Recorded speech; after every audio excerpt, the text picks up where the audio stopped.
I overheard my girlfriend mocking me mercilessly in front of her best friend, and it hit me hard. My girlfriend's name is Jenna. She's 28, and we've been together for a little over 2 years. I'm 33, a veterinarian, and we met at my clinic. She had just moved to town and brought her dog in for an ear infection.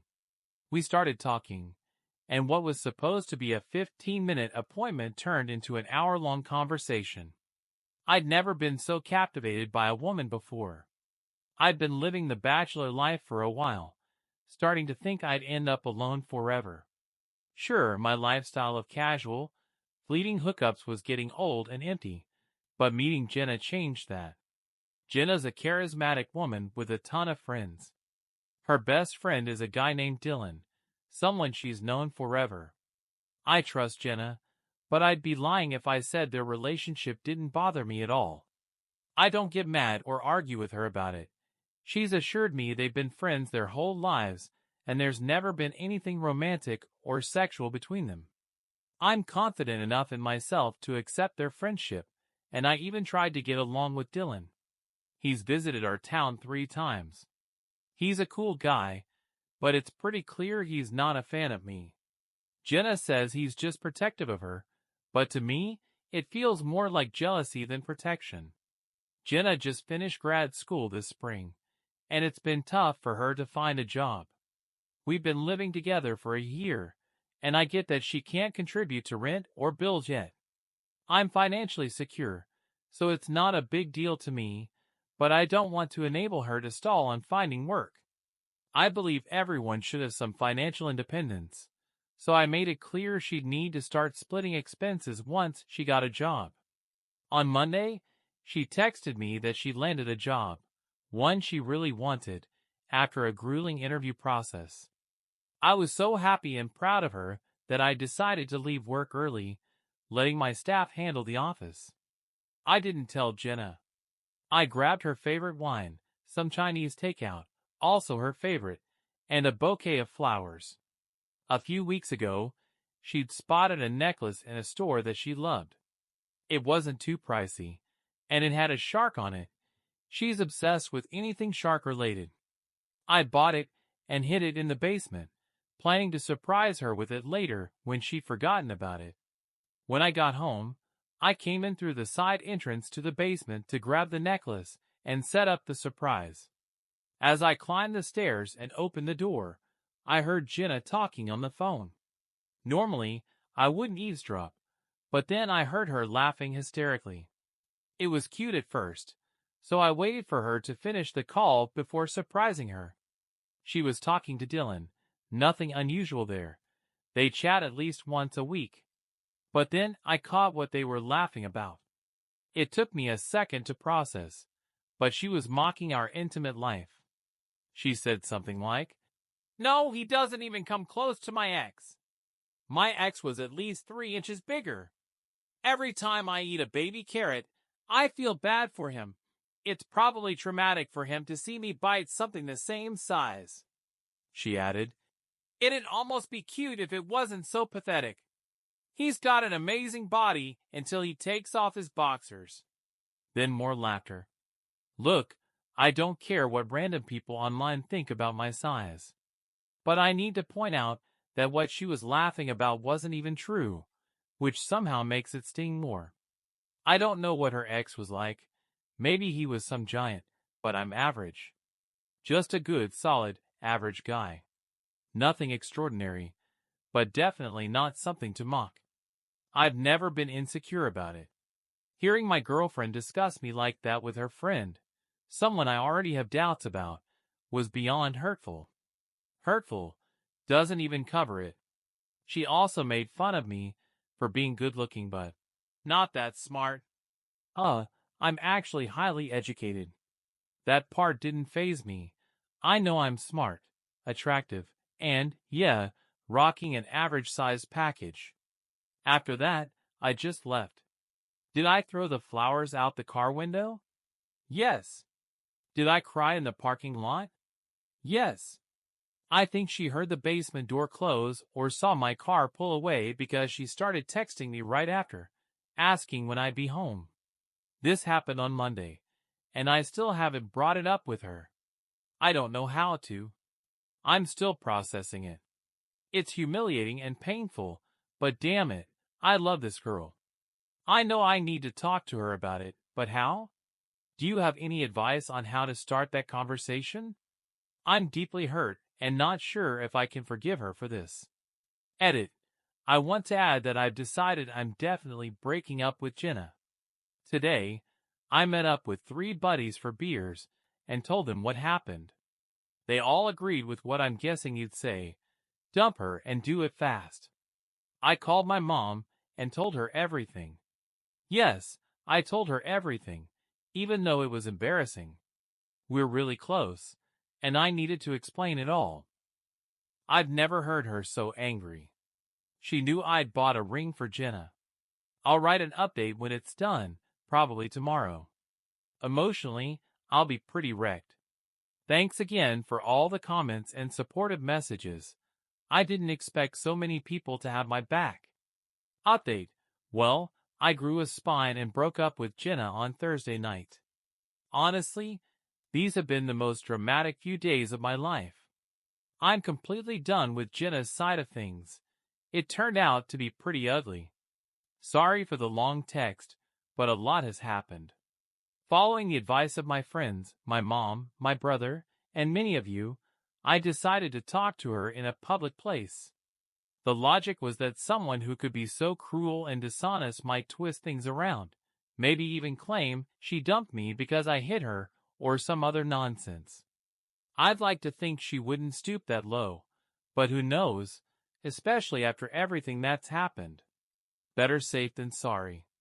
I considered just packing her stuff and ending it without a word, but after 2 years together, I figured it'd be better to talk calmly and hear her out if she had an explanation.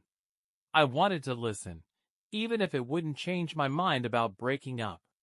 So, I took her to a wine bar downtown with little private booths and curtains.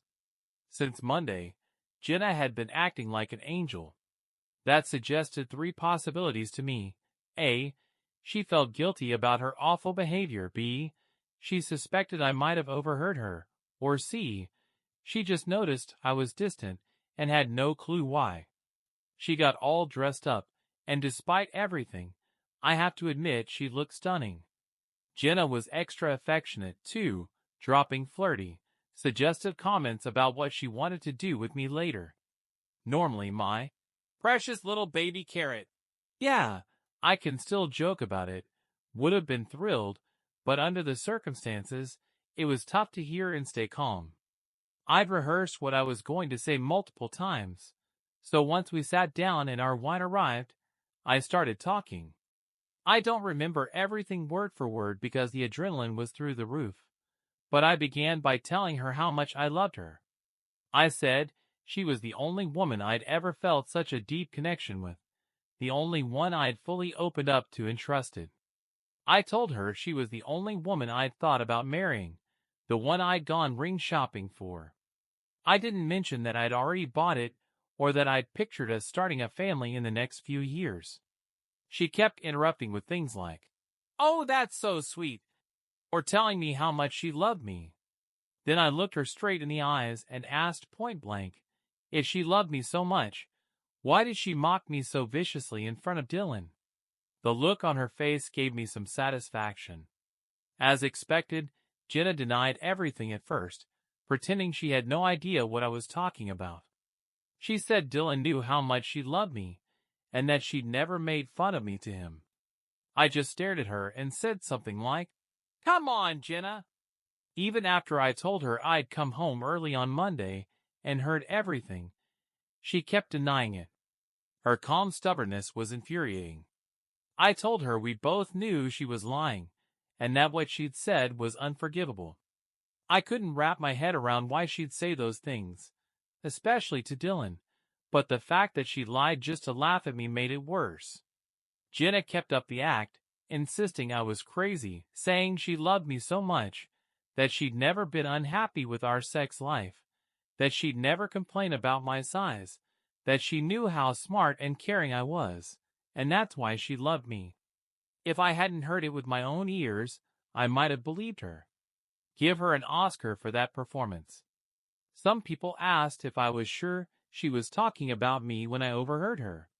When she mentioned her ex and his monster, she used my name while comparing us. I'm 100% certain she was talking about me, and that she was lying to my face. I told her I'd drive us home, so she could grab the essentials and her dog. My brother and his wife would be there too.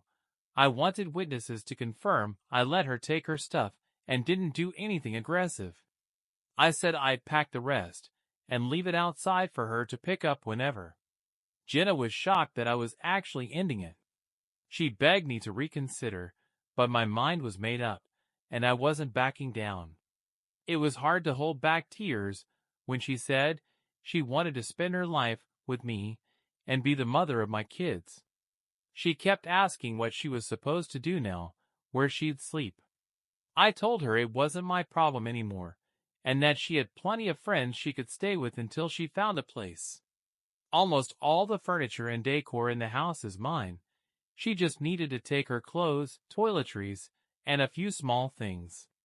All the home upgrades she'd done were paid for with my money. That's when the waterworks started. Jenna broke down crying, saying she didn't understand how I could do this to her.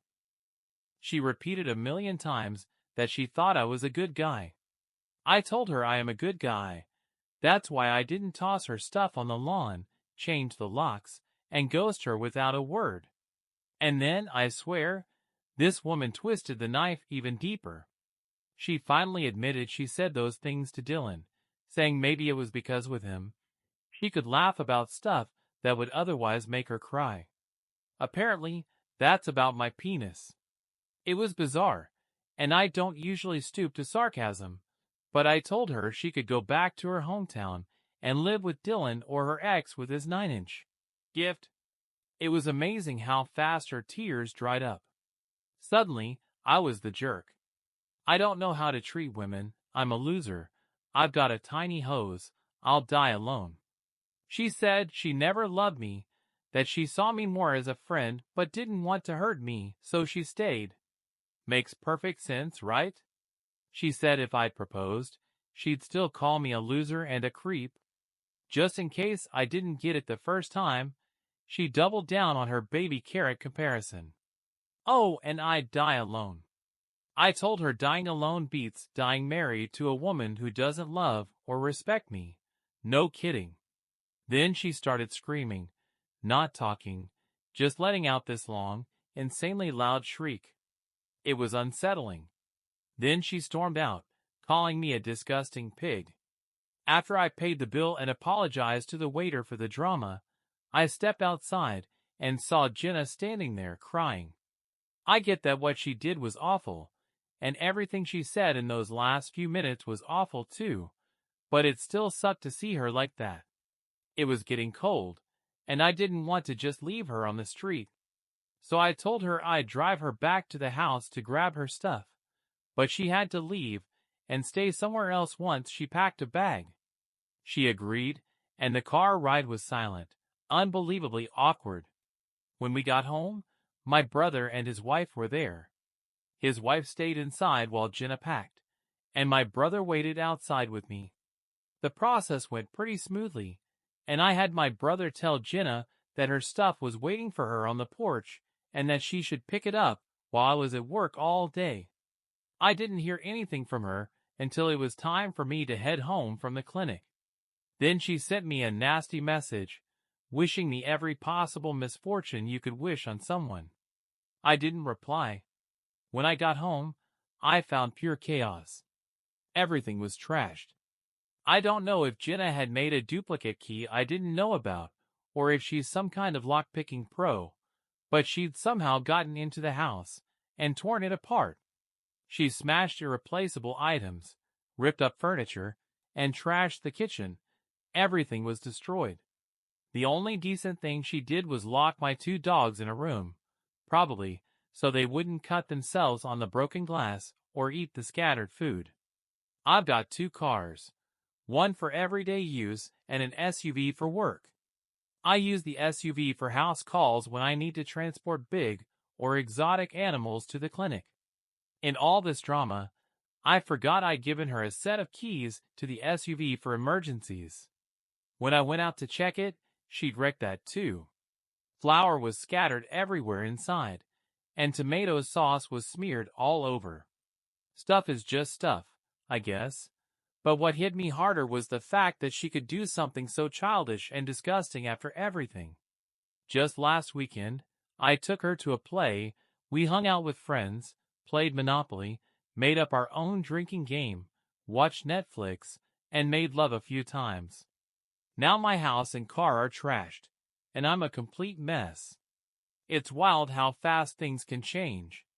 Not my proudest moment, but I was so pissed that I went straight to the Costco website and ordered 20 bags of baby carrots, each 2 pounds, delivered to Jenna at her friend's address. That's 40 pounds of mini carrots. They deliver within an hour.